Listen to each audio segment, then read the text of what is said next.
복음 8장을 통해서 첫 번째 삼중 기적 이야기를 듣고 있습니다. 저는 우리가 신앙생활하면서 누군가에게 주워 들은 예수님의 모습 말고 복음서에서 성령께서 사도들을 통하여 우리에게 보여주고 싶으신 예수님의 모습을 새롭게 보는 것이 중요하다고 생각합니다. 종종 우리는 예수님의 사역에 대하여 우리에게 익숙한 그림을 가질 때가 많은데요.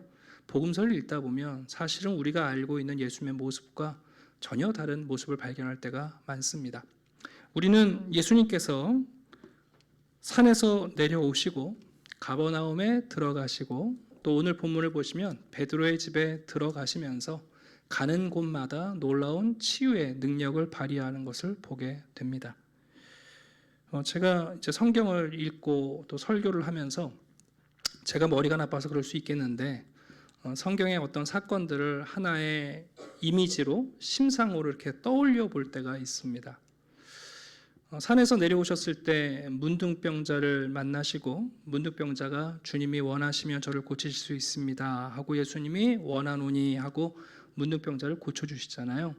제가 이 이야기를 읽으면서 이런 그림이 떠올랐어요.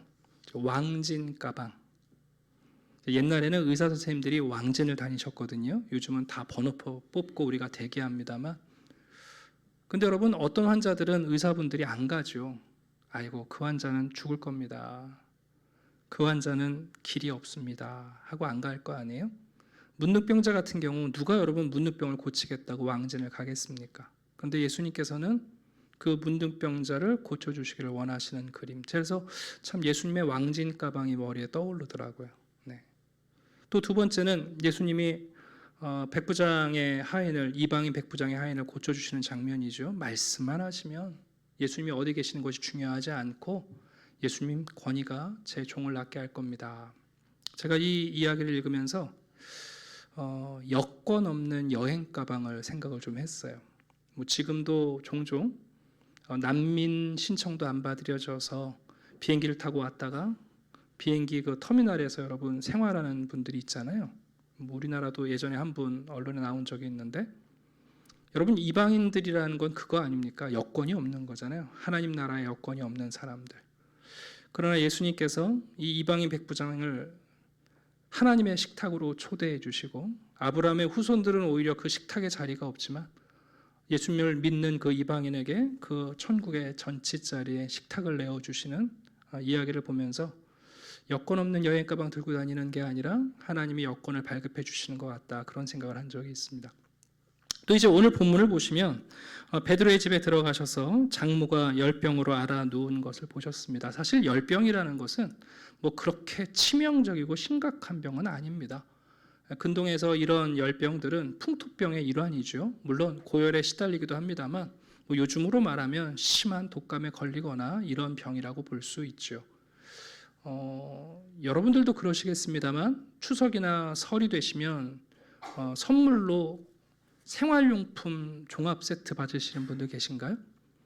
제가 담임 목사 되니까 그런 선물을 안 해주시고 좀 좋은 거 선물해 주시더라고요. 감사하긴 한데 예전에는 제가 그런 선물들을 많이 받았어요. 집에 와서 이렇게 열어보면 이거는 필요 없는 건데 여기 왜 남아있나? 야, 이건 안 팔리는 거에 구색 맞추려고 넣어놨구나. 그런 선물 세트를 본 적이 있는데 여러분 베드로의 집안에 들어가셔서 그저 장모가 열병으로 누워있는 것 어떻게 보면 뭐 지나가면 일어날 수도 있고 크게 개의치 않을 수 있죠. 물론 똑같은 본문이 누가복음과 마가복음에도 나오는데 이제 마가복음 같은 경우는 이 집에 들어갈 때 다른 제자들도 함께 들어가고 누가복음에 보면 제자들이 예수님께 장모님 좀 고쳐달라고 부탁했다는 기록이 나오긴 하지만 마태는 그것보다는 예수님 스스로 이 장모를 고쳐주시는 장면에 집중해요. 여러분 오늘 본문을 보시면 너무 단촐하지 않습니까? 그냥 예수님께서 보셨어요. 그리고 장모님이 살려주세요, 도와주세요, 고쳐주세요 뭐 그런 말도 안 하고 내가 믿습니다 그런 얘기 안 나와요. 그냥 예수님이 보셨고 열병으로 고생하는 것을 보시고는 그 장모의 손을 만지시죠.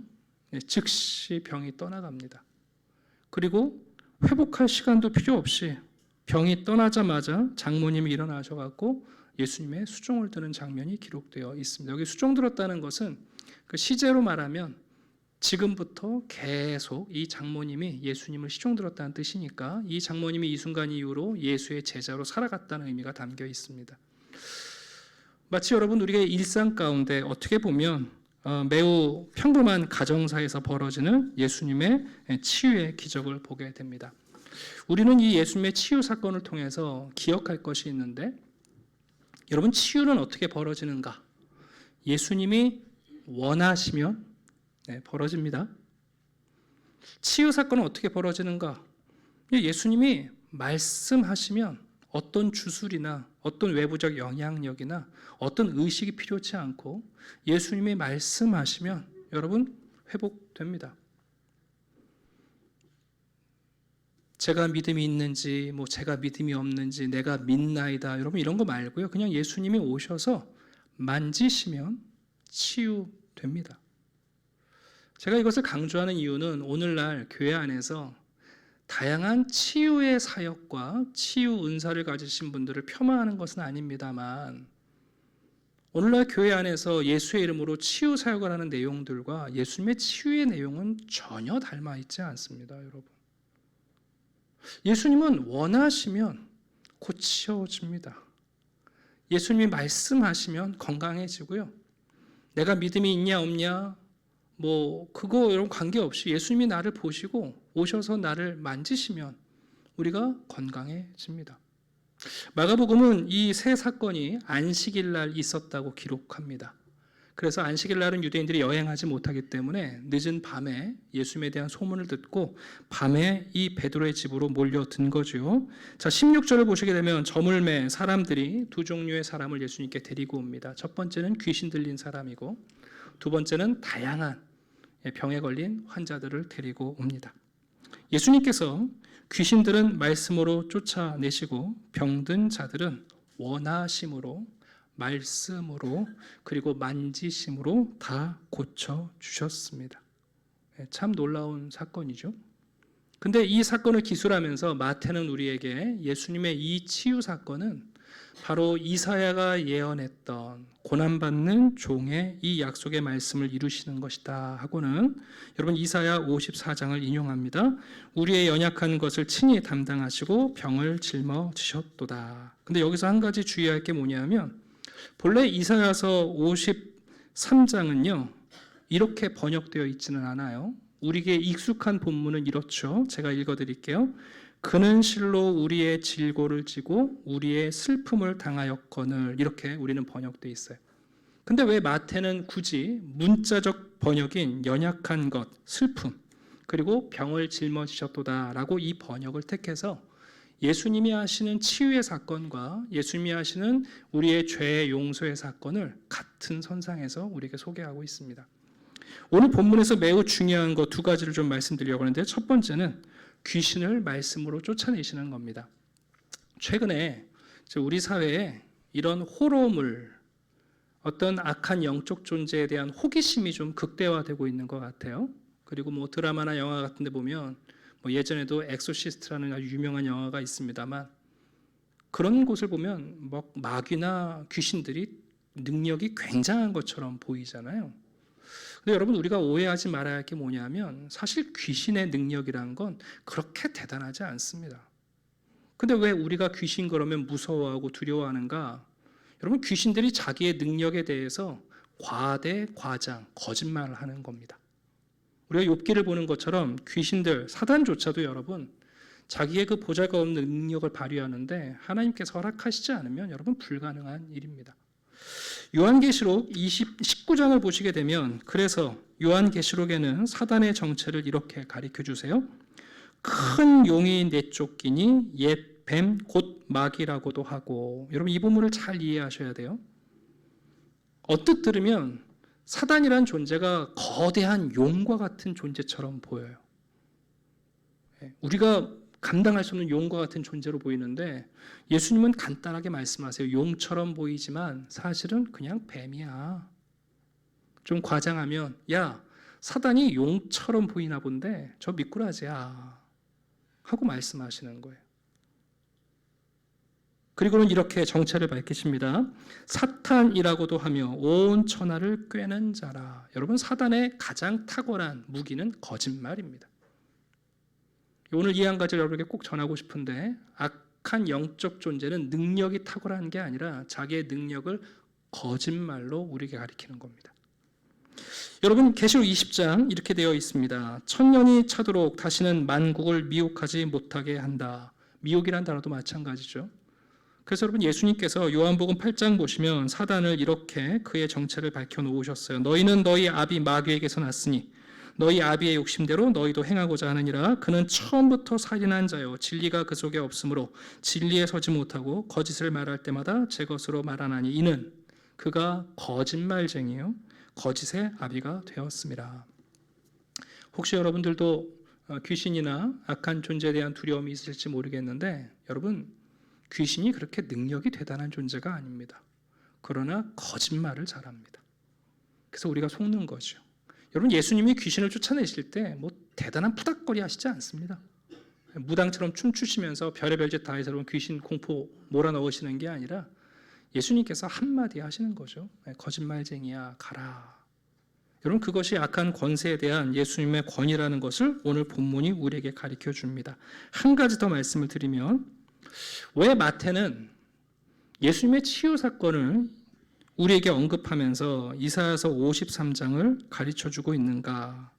이 본문 뒤에 보시면 이렇게 연결되지 않습니까? 그가 찔림은 우리의 허물 때문이요 그가 상함은 우리의 죄악 때문이라. 다시 말씀드리면, 메시아이신 고난받는 종은 우리 가운데 오셔서 여러분, 우리의 병을 받아주시고 우리의 죄악을 들어 올려주시고 그분이 짊어지신다는 겁니다. 여러분, 치유와 용서에는 대가가 따릅니다. 우리가 예수님의 권능으로 고침을 받고 죄 용서함 받을 때 여러분, 그 대가를 누가 치르시냐면 예수님이 치르신다는 겁니다. 예수님이 우리의 질병, 우리의 고난, 또 우리의 연약함, 우리의 슬픔을 받아주시고 그리고 들어 올려주시고 예수님이 짊어지신다는 것을 우리에게 가르쳐줘. 이 얘기는 예수님은 우리와 경험을 공유하시고 그리고 자신이 채찍에 맞으심으로 우리를 고치시고 우리를 용서하신다는 사실을 언급합니다. 이제 좀 생소하시겠습니다만, 그래서 유대인들은 이사야 53장을 읽으면서요, 야, 이 고난받는 종은 과연 어떤 사람일까? 유대인들은 뭐라고 가르쳤냐면, 아마도 이 메시아 고난받는 종은 문둥병에 걸린 사람일 거다라고까지 극단적으로 해석을 했어요. 그래야 우리의 질고와 우리의 병이 무엇인지를 알 테니까 아마도 이런 메시아는 문둥병에 걸린 사람일 것이다 라고까지 유대 전통은 가리키고는 합니다. 자, 말씀을 정리하려 합니다. 우리가 마태복음 8장에 나오는 예수님의 세 종류의 치유 사건을 보면서 꼭 기억해야 할 것은 뭐냐면, 예수님의 치유 능력은 예수님의 내적인 능력이라는 겁니다. 예수님이 어떤 외부의 힘을 가지고 오고 어떤 주술을 행함으로 사람들을 고치시는 게 아니라 그분이 원하시면, 그분이 말씀하시면, 그리고 예수님이 만지시면 그것으로 우리는 치유가 벌어집니다. 한마디로 말하면 예수가 치유입니다. 네, 제가 이 한마디 알려주면 여기까지 온 거예요. 예수가 치유입니다. 여러분, 믿음은 치유를 만들어내지 않습니다. 여러분, 우리의 믿음은 치유를 만들어내지 않습니다. 치유라는 것은 예수님이 원하시면, 예수님이 말씀하시면, 예수님이 보시고 우리를 만지시면 여러분, 예수가 우리를 고치시는 겁니다. 또 속지 마시고 여러분, 거짓말에 무너지지 마십시오. 능력과 주권이 예수님께 있습니다. 이 얘기는 모든 사람에게 치유가 일어나지는 않습니다. 그것은 치유보다 더 좋은 최선이 우리에게 질병이라면 예수님께서 여전히 그것을 우리에게 원하시고 우리에게 말씀하시고 그리고 우리를 만지고 계신다는 것을 우리가 믿어야 됩니다. 여러분, 믿음이 치유를 만들어내지 않습니다. 고린도후서 12장을 보면 바울이 자기 여러분 육체의 가시를 위해서 얼마나 간절히 기도합니까? 바울이 믿음이 없는 사람입니까? 아닙니다. 예수님께서 말씀하십니다. 내가 원한다, 그 육체의 가시를. 그분이 말씀하십니다. 그것이 너에게 선이다. 내 은혜가 족하다. 그리고 여러분, 바울을 계속해서 만지시며 바울과 동행하십니다. 부디 우리 시대의 잘못된 치유에 대한 오해가 여러분을 사로잡지 않기를 바랍니다. 이 얘기는 또 다르게 말하면 여러분, 예수님의 치유 사건은 교회 안에서만 벌어지지 않습니다. 여러분, 병원에 있는 수많은 환자들을 의사가 고치고 약을 고치는 것 같습니다만 그들이 예수 그리스도를 모를지라도 예수님이 원하시면, 예수님이 말씀하시면, 또 예수님이 지금도 앓으면서 부모의 품에 있는 어린아이를 위해서도 예수님이 만져주시면 여러분, 치유 사건이 일어나고 있는 겁니다. 예. 사람들은 오해하는 거예요. 믿음이 치유를 일으키기 때문에 치유가 안 일어나면 믿음이 없다고 생각하는데 지금 팔레스타인에 여러분, 전쟁터에서 죽어나가는 수많은 아이들이 있습니다. 우리가 그런 것을 보면서 하나님을 저주하는 분들이 있는데요. 죄송합니다만 그렇게 병원의 전기가 끊어지고 인큐베이터가 여러분 가동되지 않는데도 살아나는 생명들이 거기에도 있습니다. 그거 왜 그런가? 주님이 원하시고 계시고 있고 말씀하시고 주님이 여전히 만지고 계신 겁니다. 예수님의 치유는 교회 안에 국한되어 있지 않습니다. 우리가 믿음이 치유를 결정한다고 생각하는 순간 예수님의 권세와 권능을 오히려 축소하는 겁니다. 예수님은 지금도 이 땅에 있는 수많은 사람들을 받아주시고 들어 올리시고 그들을 짊어지고 계십니다. 그것이 주님의 주권이고 우리가 믿는 예수 그리스도께서 단순한 권능이 아니라 사랑으로 우리를 받아주시는 놀라운 모습을 마태는 보여주고 싶어합니다. 오늘도 우리를 찾아오시고 우리와 동행하시는 그분이 여러분에게 원하시는 일이 벌어지고 있고 그분의 말씀하신 일이 우리에게 성취될 것이고 그리고 때로는 우리가 기도하지 않을지라도 주님이 보시고 다가와 우리를 만지시면 작은 질병에서도 그리고 큰 질병에서도 우리 일어날 수 있습니다. 이 믿음을 붙드시는 분들 되기를 주님의 이름으로 축원합니다. 기도하겠습니다. 아버지 하나님 감사합니다. 오늘도 우리와 함께 하시는 주님, 선하신 하나님을 아버지로 부르오니 우리에게 보여주시는 이 예수의 놀라운 권세와 권능이 우리의 믿음이 아니라 주님의 뜻과 주의 말씀과 자비의 손길로 우리를 고치시고 우리를 들어 올리시고 우리를 친히 담당하시며 우리와 함께 하시는 줄 믿게 하시고 주님의 주권과 권세 안에서 살아가는 당당한 성도들이 되게 해 주시옵소서. 오늘도 우리에게 최선을 다하시는 주님을 우리도 수종드는 주의 제자들이 되게 하시고 오늘부터 주님 오시는 그날까지 주님을 따라 살아가는 성도들이 되게 해 주시옵소서. 감사드리며 예수 그리스도의 이름으로 기도드립니다. 아멘.